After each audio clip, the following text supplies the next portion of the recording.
Ito ay rated SPG. Striktong patnubay at gabay ng magulang ang kailangan. Maaaring may masiselang tema, lengguwahe, karahasan, sexual, horror o droga na hindi angkop sa mga bata.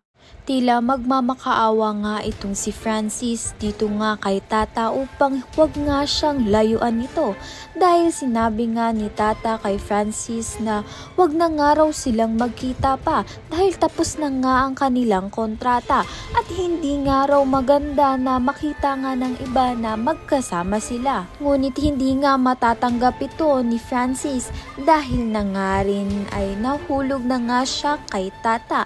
Ngunit pagbaba nga ni Tata sa sasakyan ni Francis ay may paparating ngang peligro nang gusto nga siyang sabuyan ng asido upang ngang masira nga ang mukha nga nito ni Tata dahil na nga sa pinagpaplano nga nito ni Vivian.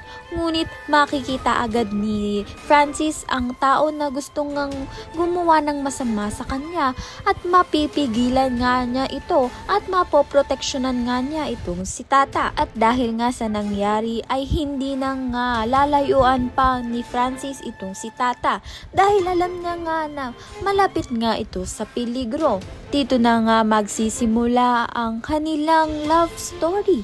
Ayan nga pakatutukan natin. Maraming salamat sa iyong panunood.